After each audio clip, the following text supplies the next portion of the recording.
confirmation of the plans now being laid to throw the United States into a third world war. It was made a short time ago before a large group in the congressional room of the Willard Hotel in Washington, D.C. Both the speech and the question and answer period later so electrified the audience that a group of patriots has transferred it to two long-playing records which you may buy to play for friends, clubs, and your church groups in your community.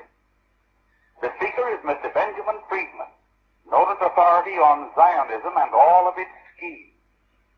Mr. Friedman is a former Jew, and I mean a former Jew.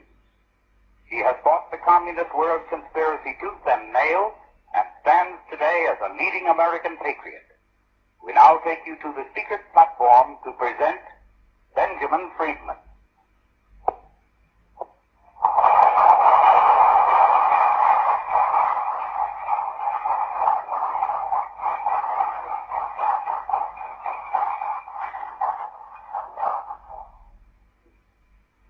What I intend to tell you tonight is something that you have never been able to learn from any other source. And what I tell you now concerns not only you, but your children and the survival of this country and Christianity.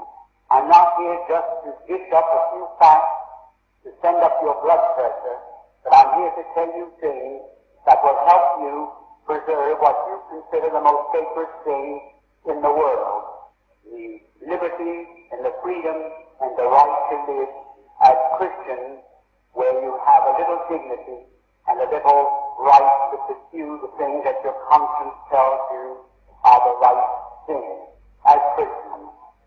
Now, first of all, I'd like to tell you that on August 25th, 1960, that was shortly before election, Senator Kennedy, who is now the President of the United States, went to New York and delivered an address to the Zionist Organization of America.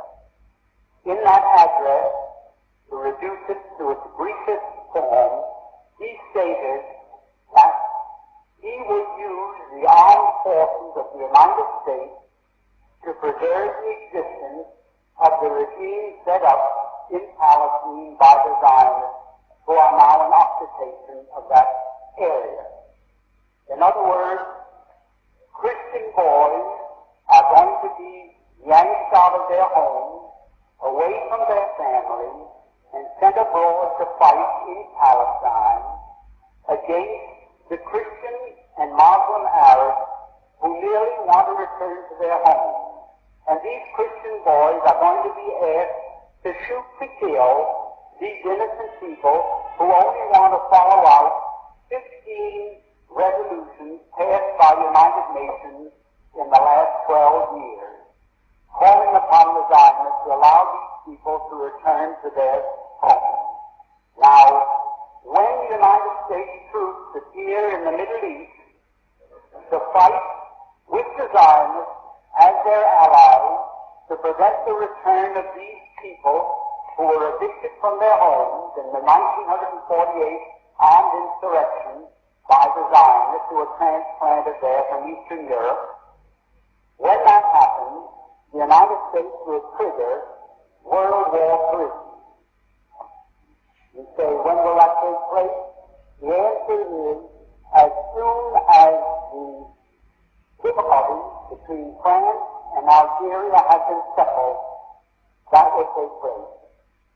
As soon as France and Algeria have settled their difficulties and the Arab world or the Muslim world has no more war on their hands with France, they are going to move these people back into their homes. And when they do that, and President Kennedy sends U.S. Army to fight over there to help the crooks hold on to what they stole from innocent men, women, and children, we will trigger World War III. And when that starts, you can be sure we cannot emerge from that war a victor. We are going to lose that war because there is not one nation in the world that will let one of their sons for such a cause. I know you speak to these ambassadors in Washington and at United Nations, and of the 99 nations there, I've consulted with maybe 70 of them, and when we go to war in Palestine to help the Keys retain possession of what they have stolen from these innocent people, we're not going to have a man there to fight with us as our allies. And who will these people have supporting them, you ask? Well, 4 days after President Kennedy, or he was then Senator Kennedy, made that statement, on August 28, 1960, the Arab nations called a meeting in Lebanon, and there they decided to resurrect or reactivate the government of Palestine, which has been dormant more or less since the 1948 armed insurrection by the Zionists. Not alone that, they ordered the creation of a Palestinian army, and there are now drilling maybe 500,000 soldiers in that area of the world to lead these people back to their homes. With them, they have as their allies all the nations of what is termed the Bandung Conference group. That includes the Soviet Union and every Soviet Union satellite. It includes Red China. It includes every independent country in Asia and Africa, or 80% of the world's total population. 80% of the world's population, 4 out of 5 human beings on the face of the earth, will be our enemies at war with us. How long are they 4 out of 5 human beings now on the face of this earth? That they are the non-Christian population of the world, and they are the non-Caucasian, the non-white nations of the world. And that's what we say. And what is the reason? The reason is that here in the United States, the Zionists and their co-religionists have complete control of our government. For many reasons, too many and too complex to go in here. At this time, I'll be glad to answer questions, however, to support that statement. The Zionists and their co-religionists rule this United States as though they were the absolute monarchs of this country. Now you say, well, that's a very broad statement to make, but let me show what happened while you were, I don't want to wear that out. Let me show you what happened while we were all asleep. I'm including myself with you. We were all asleep. What happened? World War I broke out in the summer of 1914. 1914 was the year in which World War I broke out. There are a few people here my age who remember that. Now that war was waged on one side by Great Britain, France, and Russia, and on the other side by Germany, Austria-Hungary, and Turkey. What happened? Within 2 years, Germany had won that war. Not alone won it nominally, but won it actually. The German submarines, which were a surprise to the world, had swept all the convoys from the Atlantic Ocean, and Great Britain stood there without ammunition for her soldiers, stood there with 1 week's food supply facing her, and after that, starvation. At that time, the French army had mutinied.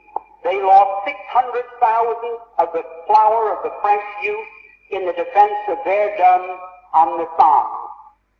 The Russian army was defecting. They were picking up their toys and going home. They didn't want to play war anymore. They didn't like the Tsar. And the Italian army had collapsed. Now, Germany, not a shot had been fired on the German soil. Not an enemy soldier had crossed the border into Germany.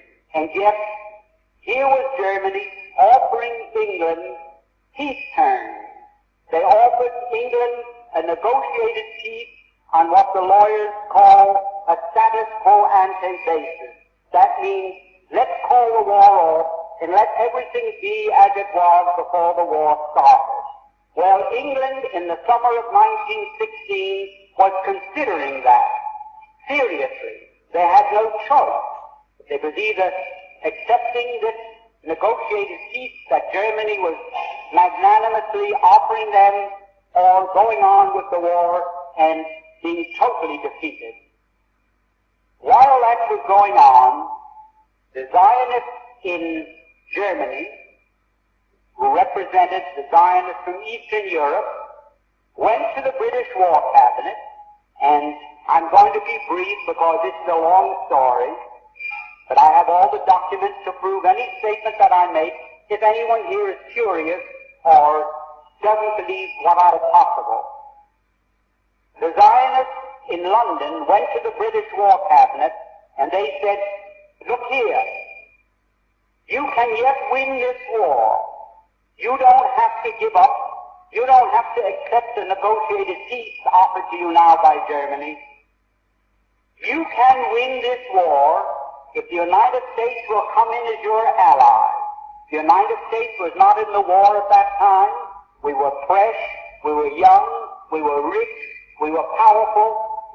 And they told England, we will guarantee to bring the United States into the war as your ally, to fight with you on your side, if you will promise us Palestine after you win the war.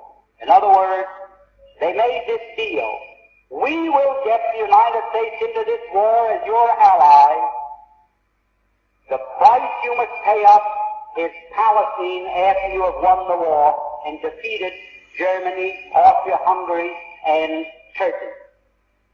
Now, England had as much right to promise Palestine to anybody as the United States would have to promise Japan to Ireland for any reason whatsoever.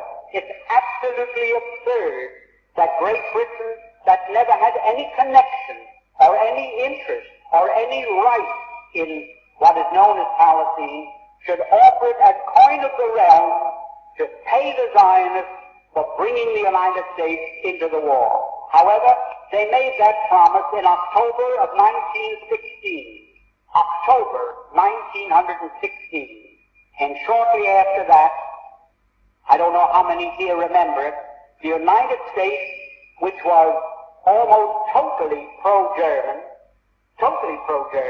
because the newspapers here were controlled by Jews, the bankers were Jews, all the media of mass communications in this country were controlled by Jews, and they were pro-German, because their people, in the majority of cases, came from Germany, and they wanted to see Germany lick the Tsar.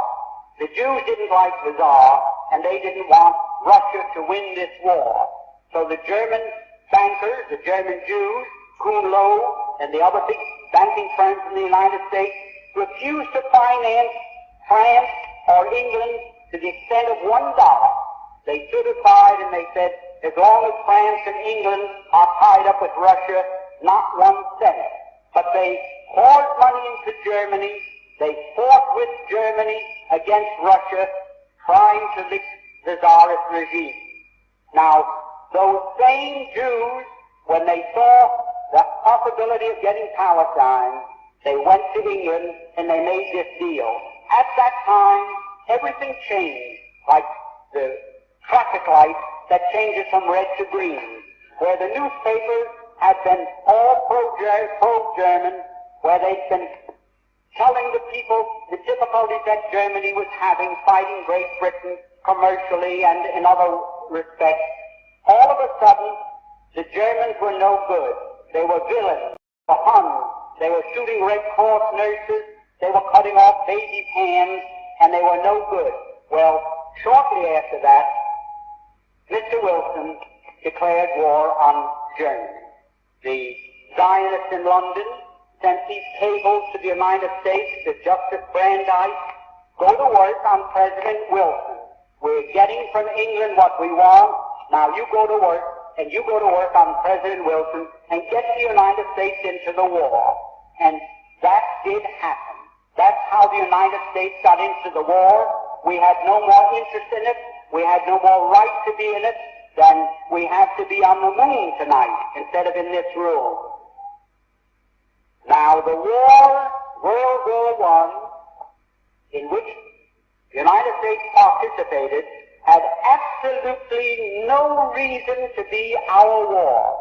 We went in there, we were railroaded into it. If I can be vulgar, we were suckered into that war merely so that the Zionists of the world could obtain Palestine. Now, that is something that the people in the United States had never been told. They never knew why we went into World War I. Now, what happened? After we got into the war, the Zionists went to Great Britain and they said, well, we performed our part of the agreement. Let's have something in writing that shows that you are going to keep your bargain and give us Palestine after you win the war. Because they didn't know whether the war would last another year or another 10 years. So they started to work out a receipt. The receipt took the form of a letter, and it was worded in very cryptic language so that the world at large wouldn't know what it was all about. And that was called the Balfour Declaration. The Balfour Declaration was merely Great Britain's promise to pay the Zionists what they had agreed upon as a consideration for getting the United States into the war. So this great Balfour Declaration that you hear so much about is just as phony as a $3 bill, and I don't think I can make it more emphatic than that. Now, that is where all the trouble started. The United States was in the war. The United States crushed Germany. We went in there, and in history, you know what happened. Now, when the war was ended, and the Germans went to Paris, to the Paris Peace Conference in 1919, there were 117 Jews there as a delegation representing the Jews, headed by Bernard Baruch. I was there, I ought to know. Now what happened? The Jews at that peace conference, when they were cutting up Germany and parceling out Europe to all these nations that claimed a right to a certain part of European territory, the Jews said, how about Palestine for us? And they produced, for the first time, to the knowledge of Germans, this Balfour Declaration. So the Germans, for the first time, realized, oh, that was the game. That's why the United States came into the war. And the Germans, for the first time, realized that they were defeated. They suffered this terrific reparations that was collapsed onto them because the Zionists wanted Palestine, and they were determined to get it at any cost. Now that brings us up to another very interesting point. When the Germans realized this, they naturally resented it. Up to that time, the Jews had never been better off in any country in the world than they had been in Germany. You had Mr. Rathenau there, who was maybe 100 times as important in industry and finance as Bernard Baruch in this country. You had Mr. Ballin, who owned the two big steamship lines, the North German Lloyd and the Hamburg American line, thank you. You had Mr. Bleisröder, who was the banker for the Hohenzollern family. You had the Warburgs in Hamburg, who were the big merchant bankers, the biggest in the world. The Jews were doing very well in Germany. No question about that. Now, the Germans felt, well, that was quite a sellout. It was a sellout that I can best compare. Suppose the United States was at war today with the Soviet Union. And we were winning. And we told the Soviet Union, Well, let's quit. We offer you peace terms. Let's forget the whole thing. And all of a sudden, Red China came into the war as an ally of the Soviet Union, and throwing them into the war brought about our defeat, a crushing defeat, with a reparation the likes of which man's imagination cannot encompass. Imagine, then, if we found out that it was the Chinese in this country, our Chinese citizens, who all the time we thought they were loyal citizens working with us, were selling us out to the Soviet Union, and it was through them that Red China was brought into the war against us. How would we feel in the United States against Chinese? I don't think one of them would dare show a face on any street. There wouldn't be lampposts enough convenient to take care of them. Imagine how we would feel. Well, that's how the Germans felt towards these Jews. We've been so nice to them, and from 1905 on, when the first communist revolution in Russia failed, and the Jews had to scramble out of Russia, they all went to Germany, and Germany gave them refuge, and they were treated very nicely. And here, they sold Germany down the river for no reason at all, other than they wanted Palestine as a so-called Jewish commonwealth. Now, Nahum, Sokolow, all the great leaders, the big names that you read about in connection with Zionism today, they, in 1919, 1920, 21, 22, and 23, they wrote in all their papers, and the press was filled with their statements, that the feeling against the Jews in Germany is due to the fact that they realized that this great defeat was brought about by our intercession and bringing the United States into the war against them. The Jews themselves admitted that. It wasn't that the Germans in 1919 discovered that a glass of Jewish blood tasted better than Coca-Cola or Münchner beer. There was no religious feeling. There was no sentiment against those people merely on account of their religious belief. It was all political. It was economic. It was anything but religious. Nobody cared in Germany whether a Jew went home and pulled down the shades and said Shema Yisrael or Our Father. No one cared in Germany any more than they do in the United States.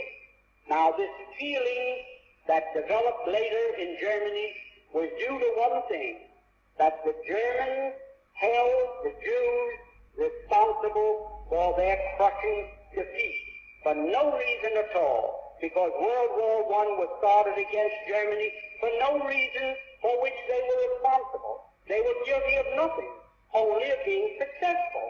They built up a big navy, they built up world trade. You must remember, Germany, at the time of Napoleon, at the time of the French Revolution, what was the German Reich consisted of 300 small city-states, principalities, dukedoms, and so forth. 300 little separate political entities. And between that time, between the period between Napoleon and Bismarck, they were consolidated into one state. And within 50 years after that time, they became one of the world's great powers. Their navy was rivaling Great Britain. They were doing business all over the world. They could undersell anybody and make better products. And what happened? What happened as a result of that? There was a conspiracy between England, France, and Russia that we must slap down Germany, because there isn't one historian in the world that can find a valid reason why those three countries decided to wipe Germany off the map politically. Now, what happened after that? When Germany realized that the Jews were responsible for her defeat, they naturally resented it. But not a hair on the head of any Jew was harmed. Not a single hair. Professor Tanzel of Georgetown University who had access to all the secret papers of the State Department, wrote in his book and quoted from a State Department document written by Hugo Schoenfeld, a Jew who Cordell hauled sent to Europe in 1933 to investigate the so-called camps of political prisoners. And he wrote back that he found them in very fine condition. They were in excellent shape. Everybody treated well, and they were filled with communists. Well, a lot of them were Jews, because the Jews happened to be maybe 98% of the communists in Europe at that time. And there were some priests there, and ministers, labor leaders, masons, and others who had international affiliation. Now, the Jews sort of tried to keep the lid on this fact. They didn't want the world to really understand that they had sold out Germany and that the Germans resented that. So they did take appropriate action against them. They, shall I say, discriminated against them wherever they could. They shunned them, the same as we would the Chinese or the Negroes or the Catholics or anyone in this country that sold us out to an enemy and brought about our defeat. Now, after a while, the Jews of the world didn't know what to do, so they called a meeting in Amsterdam. Jews from every country in the world attended in July 1933. And they said to Germany, you fire Hitler and you put every Jew back into his former position, whether he was a communist, no matter what he was. You can't treat us that way. And we, the Jews of the world, are calling upon you and serving this ultimatum upon you. Well, the Germans told them, you can imagine. So what did they do? They broke up. And Samuel Untermeyer, if the name means anything to people here, you want to ask a question?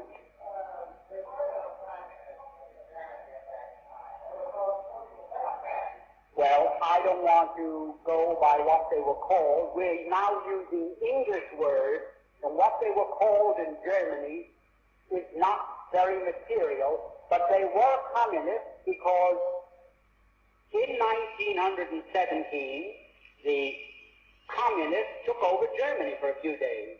Rosa Luxemburg and Karl Liebknecht and a group of Jews in Germany took over the government for 3 days. In fact, when the Kaiser ended the war, he fled to Holland because he thought the communists were going to take over Germany as they did Russia, and that he was going to meet the same fate that the Tsar did in Russia. So he left and went to Holland for safety, for security. Now, at that time, when the communist threat in Germany was quashed, it was quiet, the Jews were working still, trying to get back into their former status, and the Germans fought them in every way they could without hurting a hair on anyone's head. The same as one group, the prohibitionists, fought the people who were interested in liquor, and they didn't fight one another with pistols. They did it every way they could. Well, that's the way they were fighting the Jews in Germany. And at that time, mind you, there were 80 to 90 million Germans, and there were only 460,000 Jews. Less than 0.5% of the population of Germany were Jews. And yet, they controlled all the press, they controlled most of the economy, because they had come in and with cheap money, you know, the way the mark was devalued, they bought up practically everything. Well, in 1933, when Germany refused to surrender, mind you, to the World Conference of Jews in Amsterdam, they broke up, and Mr. Untermeyer came back to the United States, who was the head of the American delegation, and the president of the whole conference, and he went from the steamer to ABC and made a radio broadcast throughout the United States in which he said, the Jews of the world now declare a holy war against Germany. We are now engaged in a sacred conflict against the Germans, and we are going to starve them into surrender. We are going to use a worldwide boycott against them that will destroy them because they are dependent upon their export business. And it is a fact that 2/3 of Germany's food supply had to be imported, and it could only be imported with the proceeds of what they exported, their labor. So if Germany could not export, 2/3 of Germany's population would have to starve. There just was not enough food for more than 1/3 of a population. Now, in this declaration, which I have here, it was printed and a whole page, in the New York Times on August 7th, 1933, Mr. Samuel Untermeyer boldly stated that this economic boycott is our means of self-defense. President Roosevelt has advocated its use in the NRA, which some of you may remember, where everybody was to be boycotted unless they followed the rules laid down by the New Deal, which of course was declared unconstitutional by the Supreme Court at that time. Nevertheless, the Jews of the world declared a boycott against Germany, and it was so effective that you couldn't find one thing in any store anywhere in the world with the words made in Germany on it. In fact, an executive of the Woolworth Company told me that they had to dump millions of dollars worth of crockery and dishes into the river, that their stores were boycotted. If anyone came in and found a dish marked made in Germany, they were ticketed with signs, Hitler, murderer, and so forth, and like something like these sit-ins that are taking place in the South. R.H. Macy, which is controlled by a family called Strauss, who also happen to be Jews, a woman found stockings there, which came from Chemnitz, marked made in Germany. Well, they were cotton stockings. They may have been there 20 years, because since I've been observing women's legs in the last 20 years, I haven't seen a pair with cotton stockings on them. So Macy, I saw Macy boycotted with hundreds of people walking around with signs, murderers, Hitlerites, and so forth. Now, up to that time, not one hair of any Jew had been hurt in Germany. There was no suffering, there was no starvation, there was no murder, there was nothing. Now, that, naturally, the Germans said, why, who are these people to declare a boycott against us and throw all our people out of work and our industries come to a standstill? Who are they to do that to us? And they naturally resented it. Certainly they painted swastikas on stores owned by Jews. Why did the German go in and give their money to a storekeeper who was part of a boycott, who was going to starve Germany into surrender into the Jews of the world, who were going to dictate who their premier or chancellor was to be? Well, it was ridiculous. That continued for some time. And it wasn't until 1938 when a young Jew from Poland walked into the German embassy in Paris and shot one of the officials that the Germans really started to get rough with the Jews in Germany. And you found them then breaking windows and having street fights and so forth. Now, for anyone to say that, I don't like to use the word anti-Semitism because it's meaningless, but it means something to you still, so I'll have to use it. The only reason that there was any feeling in Germany against Jews was that they were responsible, number one, for World War I, number two, for this worldwide boycott, and number three, did I say for World War I, they were responsible for the boycott and also for World War II, because after this thing got out of hand, it was absolutely necessary for the Jews and Germany to lock horns in a war to see which one was going to survive. In the meanwhile, I had lived in Germany, and I knew that the Germans had decided Europe is going to be Christian or communist. There is no in-between. It's going to be Christian or it's going to be communist. And the Germans decided, we're going to keep it Christian if possible. And they started to rearm. And their intention was, by that time, the United States had recognized the Soviet Union, which they did in November 1933. The Soviet Union was becoming very powerful, and Germany realized, well, our turn is going to come soon unless we are strong.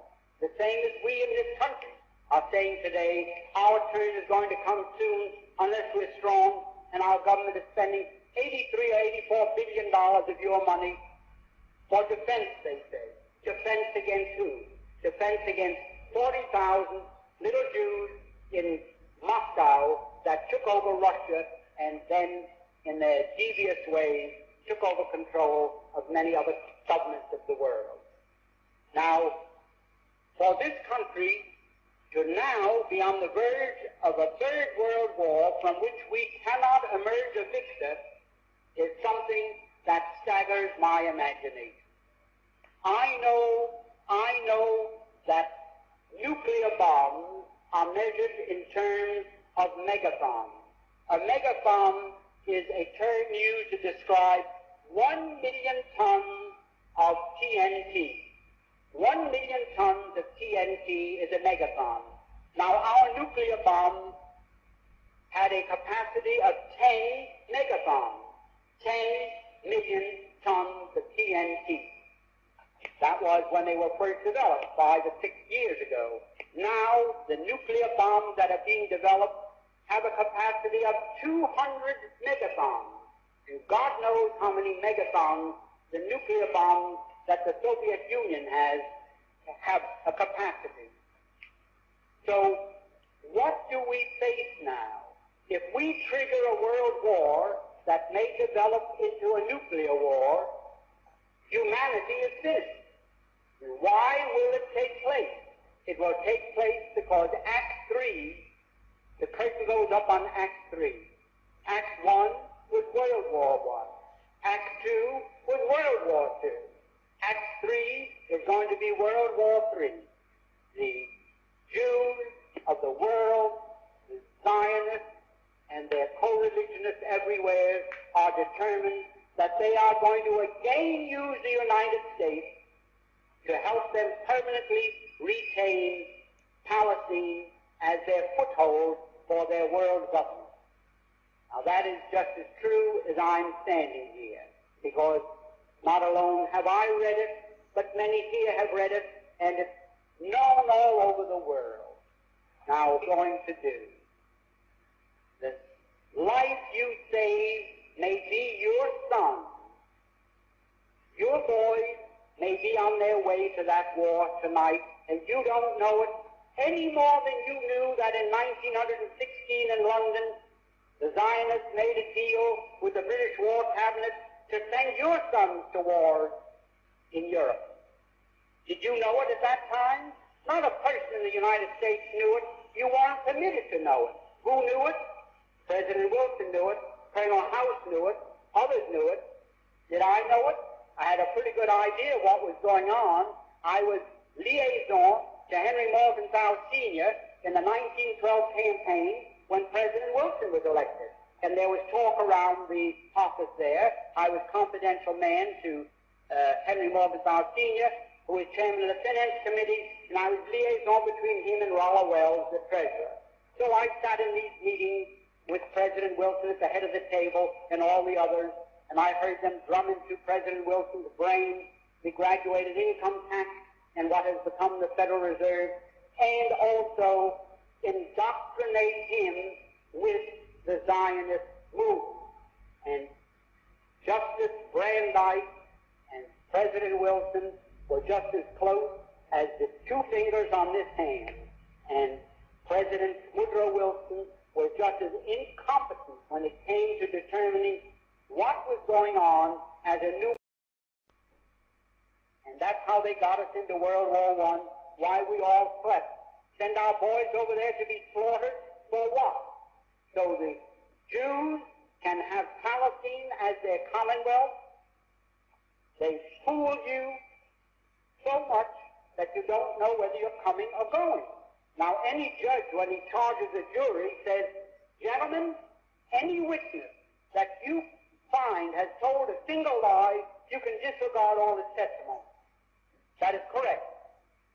I don't know from what state you come, but in New York State, that is the way the judge addresses a jury. If that witness said one lie, disregard his testimony.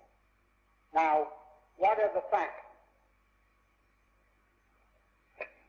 The Jews, I call them Jews to you because they're known as Jews. I don't call them Jews. I refer to them as so-called Jews because I know what they are. If Jesus was a Jew, there isn't a Jew in the world today. And if those people are Jews, certainly our Lord and Savior was not one of them. And I can prove that. Now what happened?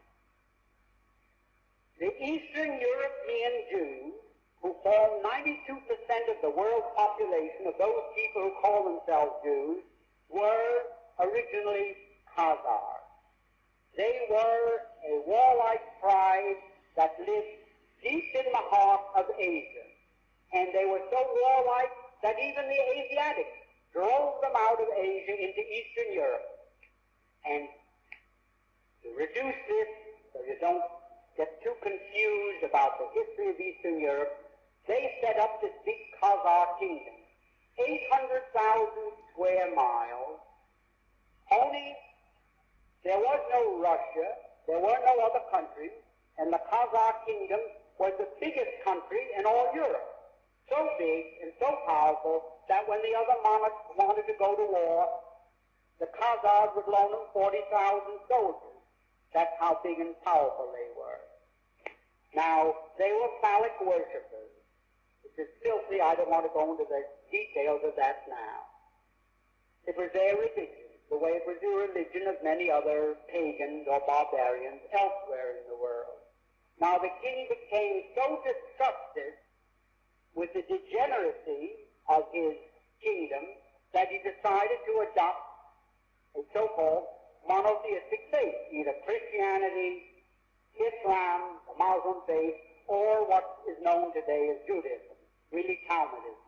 So, by spinning a top, he said, eeny, meeny, miny, mo, and he picked out so-called Judaism. And that became the state religion, and he sent down to the Talmudic schools of Talmud and Surah, and brought up thousands of these rabbis with their teachings, and he opened up synagogues and schools in his kingdom of 800,000 people, 800,000 square miles, and maybe 10 to 20 million people, and they became what we call Jews. There wasn't one of them that ever had an ancestor that ever put a toe in the Holy Land, not alone in Old Testament history, but that's the time, the beginning of time. Not one of them. And yet they come to the Christians and they ask us to support their armed insurrection in Palestine by saying, well, you want to certainly help repatriate God's chosen people to their promised land, their ancestral homeland, Italy. We gave you one of our boys as your Lord and Savior. You now go to church on Sunday and kneel, and you worship a Jew, and we are Jews, when they were pagan Khazars who were converted just the same as the Irish. And it's just ridiculous to call them people of the Holy Land, as it would be. There are 54 million Chinese Muslims. 54 million. And Muhammad only died in 620 A.D., so in that time, 54 million Chinese have accepted Islam as their religious belief. Now imagine in China, 2,000 miles away from Arabia, where the city of Mecca is located, where Muhammad was born, imagine if the 54 million Chinese called themselves Arabs. Imagine.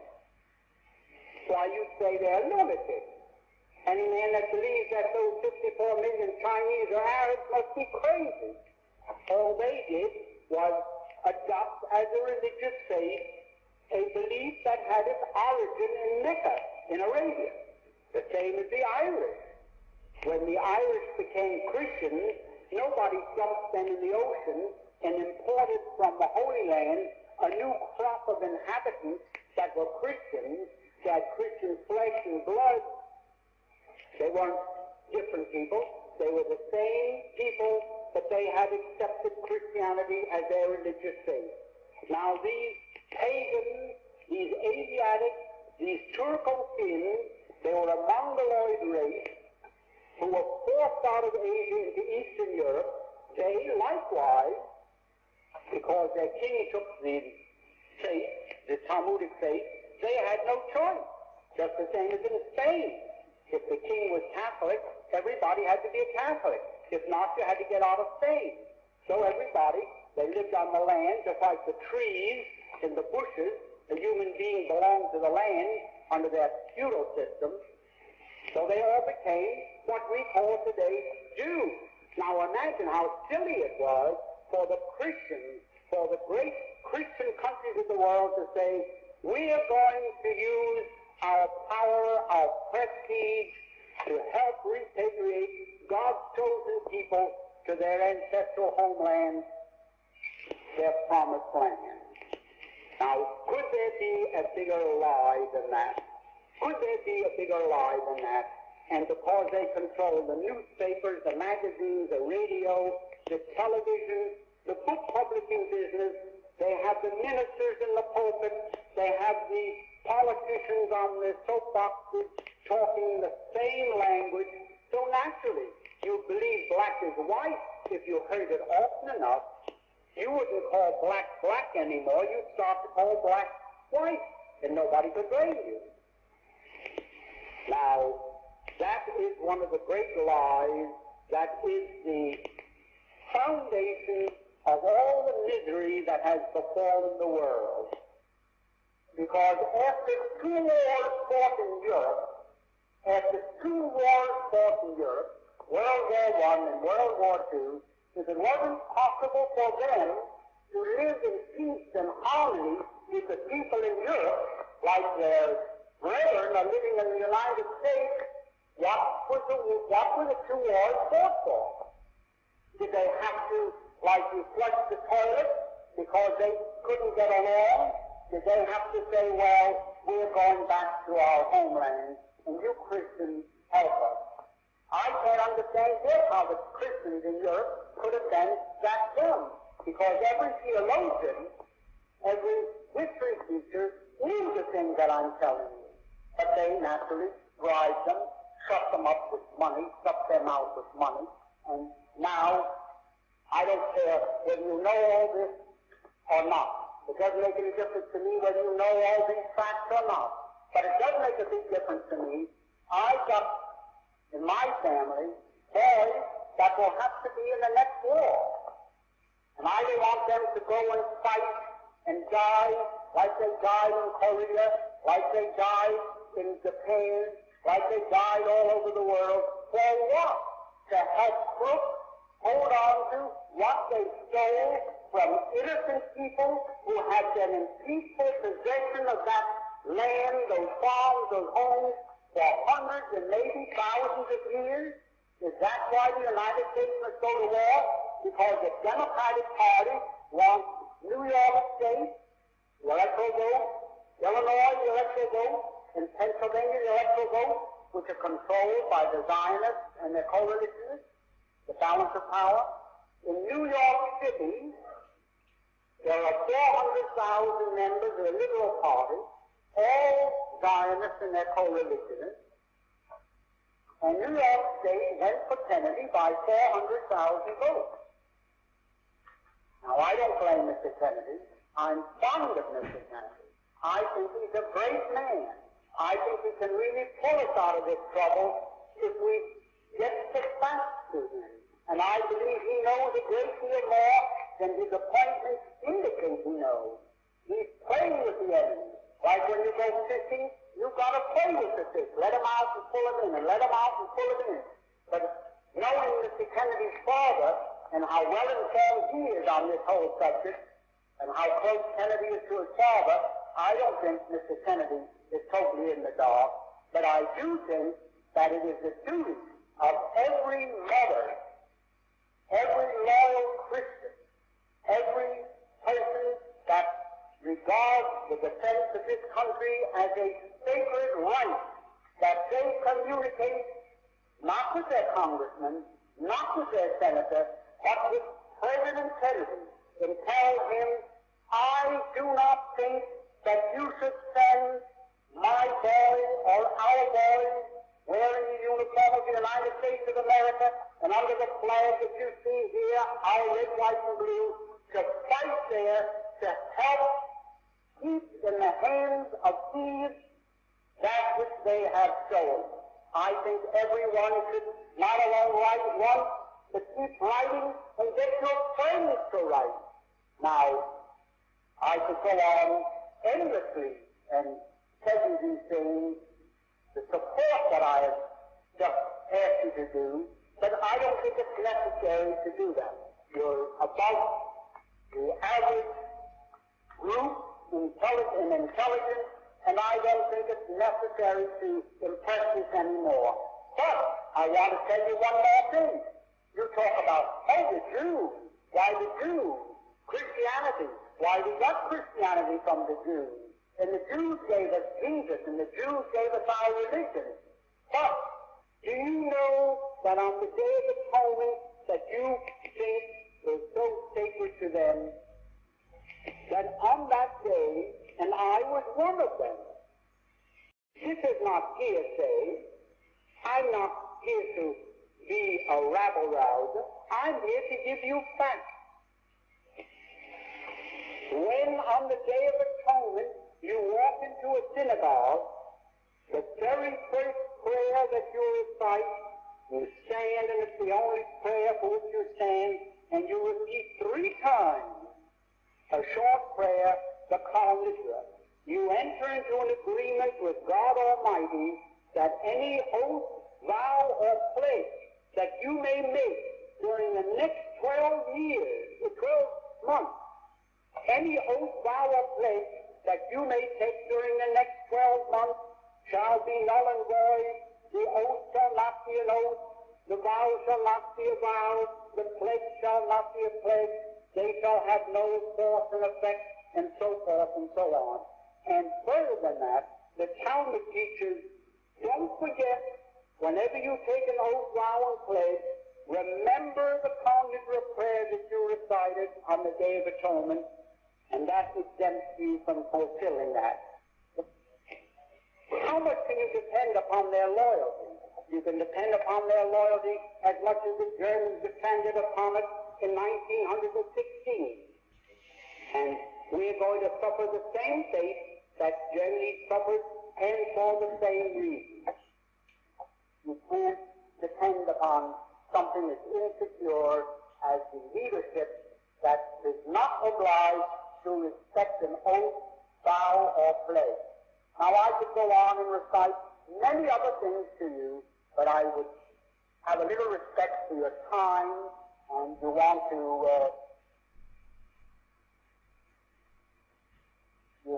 really get through with all this. Tomorrow is going to be a long day. Now, I want to say one thing.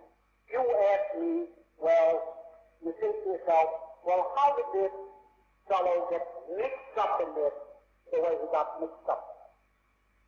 Well, I opened my mouth in 1945,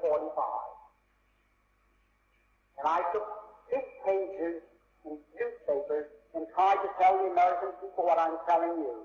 And one newspaper after another refused the agreement. And when I couldn't find a newspaper to take them, I paid cash, not credit. What happened? My lawyer told me, well, there's an editor over in Jersey with a paper. He'll take your announcement. So I was brought together with Mr. McGinnis, and that's how I met him.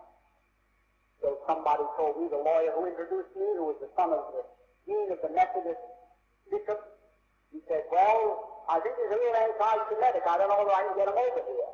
So we brought him over to my apartment, and we hit it off wonderfully, and have since then. Now, I say this, and I say it without any qualification, I say it without any reservation, and I say it without any hesitation.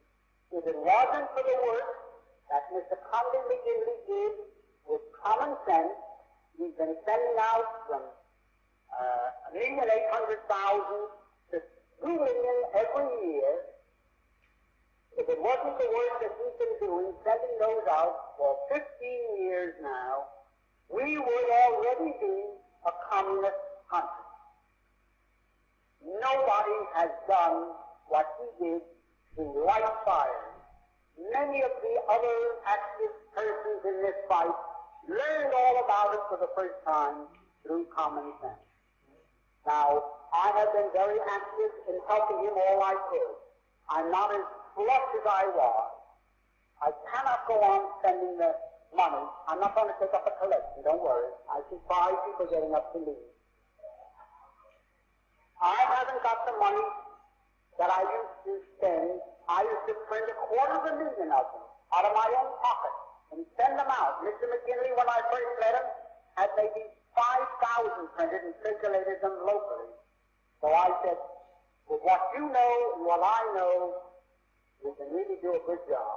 So I started printing an outside shop with newspaper companies 250,000 and paid for them. Well, there goes the bottom to the barrel. I suppose we've all reached that time. Well, I'm not so poor that I can't live without working, and that would worry the Anti-Defamation League. I can just get by without going and asking for a job or getting on the bread line. But Mr. McGinley is working, he's sick in bed, he's going at this stronger than ever. All I want to say is that they want to close up common sense more than any other single thing in the whole world as a death blow to the fight Christians are making to survive. So I want to just tell you this. All they do is circulate rumors, Mr. Benjamin H. Friedman, the wealthy backer of common sense. Well, the reason they do that is to discourage the people in the United States. Don't spend any money to common sense. They don't need it. They've got the wealthy Mr. Friedman as a backer. That all has strategy. They don't want to advertise me so that people that have real estate or securities to sell will come and call on me. They just want people to lay off common sense. All I'm telling you is I do try to help them, but I haven't been able to, and I'll be very honest. One thing I won't do is lie. In the last year, I had so much sickness in my family that I could not give him $1. How he managed to survive, I don't know. God alone knows. And he must be in God's care, because how he pulled through with his sickness and with his financial troubles, I don't know. But that test is working. Every 2 weeks, about 160,000 common sense go out with a new message. And if that information could be multiplied, the people that now get it could buy 10 or 25 or 50. Give them around. Plow that field. Sow those seeds. We don't know which will take root. But for God's sake, this is our last chance. All right, I'll comment on that. Now, I don't want to get into this question to drag it deep, but you all have a very high degree of intelligence, so I'm going to make an attempt. In the time of Bible history, there was a geographic area known as Judea. Judea was a province of the Roman Empire. Now, a person who lived in Judea was known as a Judean, and in Latin it was Judaeus, and in Greek it was Judea. Those are the two words, Greek and Latin, for a Judean. Now, the word in Latin and Greek, there is no such letter as J, and the first syllable of Judaeus is Judaius, thought Jew. Now,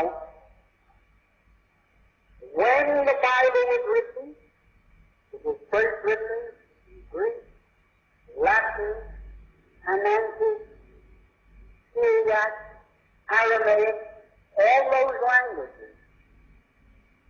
Never was the word Jew in any of them, because the word didn't exist. Judea was the country, and the people were Judeans, and Jesus was referred to only as a Judean.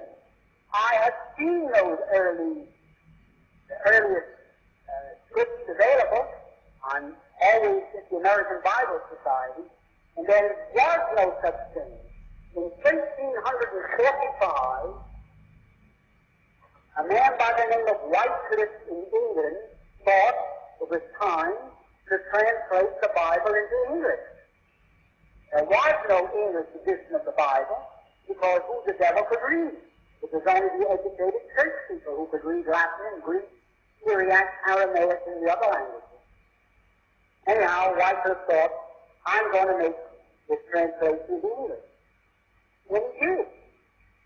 But in it, he had to look around for some word for Judaeus and Judaius.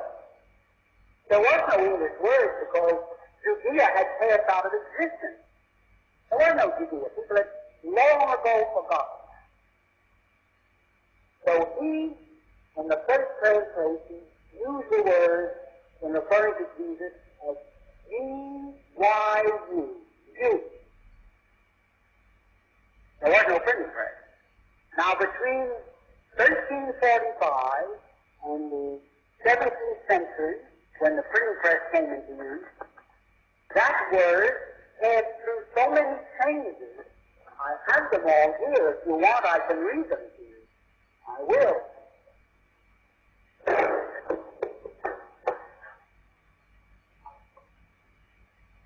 That word, Jew, which was in the Wycliffe Bible, became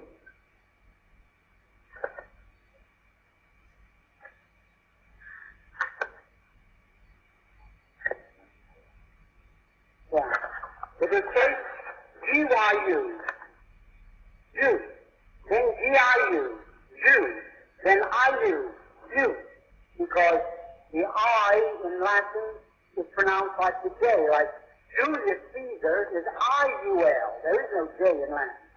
Then I-U-W, Jew. Then I-E-U-U. Then I-E-U-I, Jewish. Then I-W-E. Then I-O-W. Then I-E-W-E, all in Bible, as time went on. Then I-E-U-E. Then I-U-E. Then I-V-E. Then I-E-W. And finally, in the 18th century, J-E-W, Jew. All the corrupt and contracted forms for Judaius and Judaeus in Latin. Now, there was no such thing as Jew. Any theologian I've lectured in maybe 20 of the most prominent theological seminaries in this country, and 2 in Europe, there was no such word as Jew. There only was Judea. And Jesus was a Judean. And the first English use of a word in an English Bible to describe him was G-Y-U, Jew, a contracted and shortened form of Judea.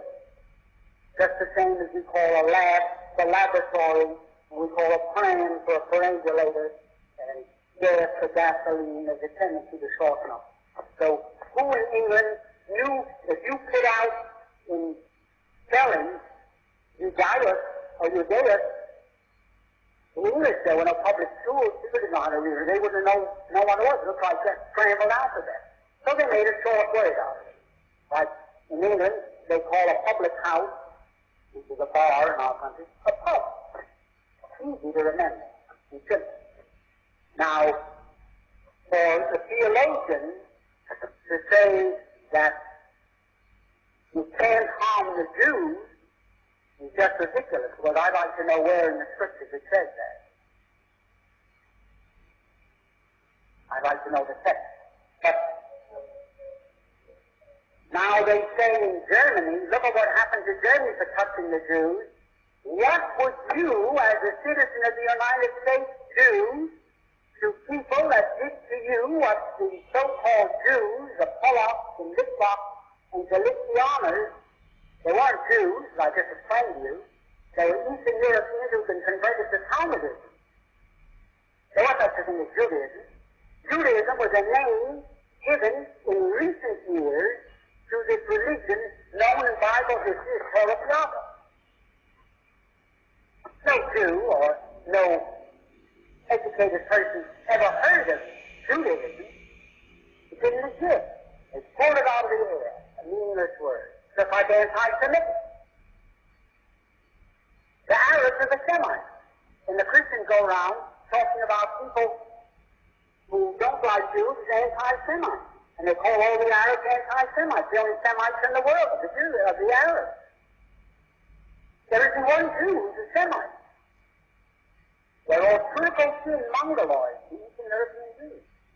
So they brainwash the public, and if you would invite me to meet this reverend who told you these things, I'll convince him, and it'll be one step in the right direction, and I'll go wherever I have to go to meet him.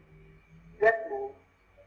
Well, I can answer that. First of all, the first premise is wrong. The first premise is wrong.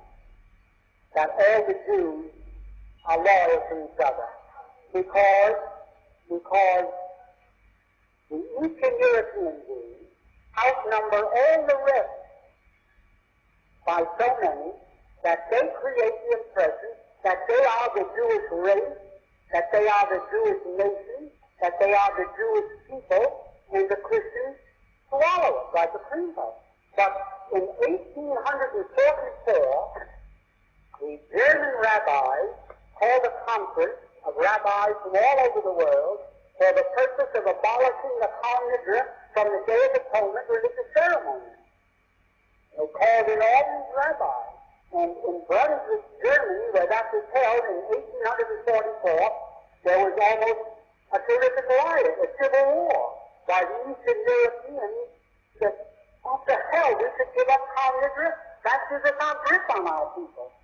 We give them a franchise so that they can tell the Christians, go to hell, just make anything you want, but they don't have to carry it out.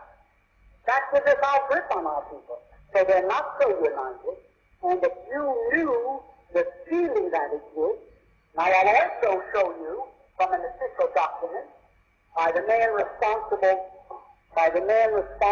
for we baptized this way, that here is a paper that we obtained from the archives of the Zionist organization in New York City, and in it is the manuscript by James A. Malcolm, who, on behalf of the British cabinet, negotiated the deal with the Zionists. And in here he says that all the Jews in England were against it. The Jews that had been there for years, the Sephardics, those that had Portuguese and Spanish and Dutch ancestors, who were monotheists and believed in that religious belief, while these Eastern European Jews were still running around in the heart of Asia. And then they came into Europe. But they had no more to do with them than trying to talk about a Christian race or a Christian religion or are the Christians united. So the same disunity exists amongst the Jews. And I'll show you in this same document that when they went to France to try and get the French government to back that Zionist adventure, there was only one Jew in France who was for it, that was Rothschild. And they did it because they were interested in the oil and the Suez Canal. You know why?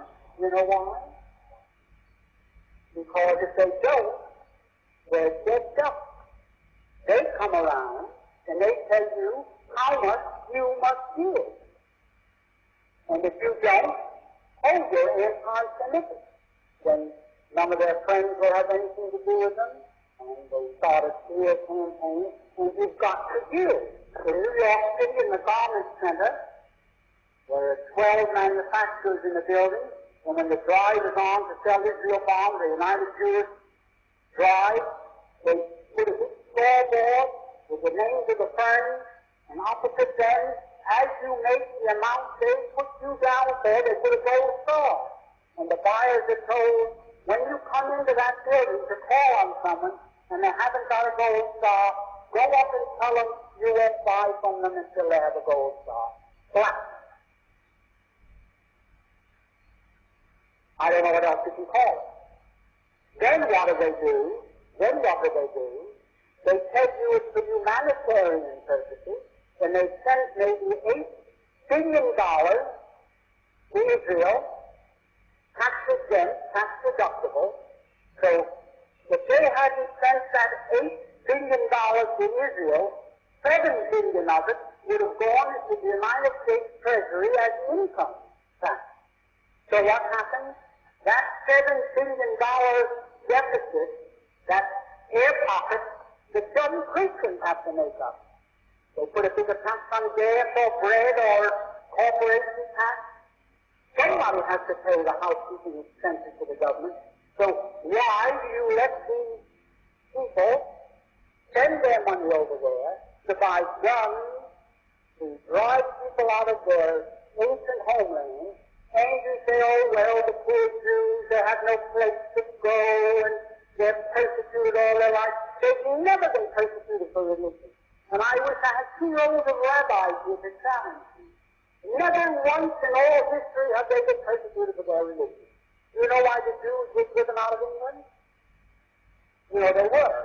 And they did the first, in 1285, and they never came back until the Cromwell Revolution, which was financed by the Rothschilds. For 400 years, there wasn't a Jew. But you know why they were driven out of? Because the Christian faith and the Muslim faith is the sin to charge rent for the use of money. In other words, what we call interest is a sin. So the Jews had a monopoly in England. And they charged so much interest, and when the lords and dukes couldn't pay, they foreclosed. And they were creating so much trouble that the King of England finally made himself their partner, because when they came to foreclose, some of the dukes bumped off the money man. So the king finally said, and this is all in history, look up Hyamson or Roth, the history of the Jews in England, 2 books you can find in your library, that when the king found out what the trouble was all about, he found out how much money they were making, he declared himself a 50% partner of the money lenders. They did the first. And for many years, 1/3 of the revenue of the British Treasury came from the 50% interest in money lending by the Jews. But it got worse and worse, so much worse, that they kept up this idea of bumping off the money lenders, and then the King of England said, well, I declare myself the heir of all the money lenders. If they're bumped off, you've got to pay me, I'm his sole heir. So that made so much trouble because the king had to go out and collect it with an army that he told the Jews, get the hell out of here. And he gave every Jew, there were 15,000 of them, they had to get out, and they went across to Ireland. And that's how Ireland got into the United Kingdom. When King Edward found out what they were doing, he said, well, if anybody takes that nice island over there, I'm going to take it for myself. And he sent Robert Southguard with a mercenary army and conquered Ireland. So, show me one time there is no case in all history that I know about where a Jew was persecuted in any country because he went home and put on those things that Politicians fill him and said, Shema Yisrael, instead of going into a church and saying, Our Father in heaven. Not one. It's always their impact on the political, social, or economic customs and traditions of the community in which they settle. Now, somebody back there wants to know. Yes, sir. Well, they say most of those things themselves. It was unnecessary for Benjamin Franklin. It was unnecessary for Benjamin Franklin to say it. Most of those things they say themselves. But now let me tell you, Benjamin Franklin observed and by hearsay understood what was happening in Europe when Russia in 920 was formed and gradually surrounded the Khazar kingdom and then absorbed them. Most of the well-to-do Khazars fled to Western Europe and brought with them the very things to which you object and I object and a lot of other people object. The customs, the habits, the instincts with which they were endowed. Now, Benjamin Franklin refers to them as Jews because that's the name that they went by. That's the name that they took. And the Christians, when they first heard that these people that were fleeing from Russia, who they were, that they had practiced this Talmudic faith, the Christians in Western Europe said they must be the remnants of the lost mankind. And Mr. Brooks, the greatest historian amongst the Jews, says that. And he's probably the good authority on that subject that there is. So that when Benjamin Franklin came to Europe, let's say in the 18th century, he already saw the result of what these people had done after they left their homeland. And every word of it is gospel. Every word of it. And they themselves say it. I can give you a half a dozen books that they've written in which they say that. That when they have money, they become tired, and when they become defeated, they become ruthless. They say that. They're only barbarians. They're the descendants of Asiatic Mongols, and they will do anything to accomplish their purpose. What right did they have to do? What right did they have to take over Russia the way they did? The Tsar had abdicated 10 months before that, or 9 months before that. There was no need for them. They were going to have a constitutional monarchy, but they didn't want that. And so when the constitutional monarchy was to assemble in November, they mowed them all down and established the Soviet Union. There was no need for that, but they thought now is the time. And if you were looking in the Encyclopedia Britannica under the word Bolshevism, you will find the 5 layers there that Lenin put down. They're a successful revolution. And one of them is wait for the right time. And then give them everything you've got. It will take you to read that. You'll also find that Mr. Harold Blackstreet, who wrote the article for this Encyclopedia Britannica, states that the Jews conceived and created and cultivated the communist movement, and that their energy made them the spearhead of the movement. Harold Blackstreet wrote it, and know any more about communism than he. And the Encyclopedia Britannica for 25 years has been printed. What more do you want? Anybody else? Well, I can't advocate that you understand that criminal, or that might get the boys into trouble, but I can tell you this, that you can start what I call an endless thing. If you can get your parents to write, questions. Here is the statement Mr. Kennedy's office gave me this himself. Mr. Smith, who succeeded Mr. Kennedy, took over his office, within his office, and gave me this. For release to AM, that means morning papers, August 26th. We delivered this on the 26th. And it says here, Israel is here to stay. As Israel is here to stay, it is a national commitment. Federal obligations on the Democratic Party. The White House must take the lead. American intervention.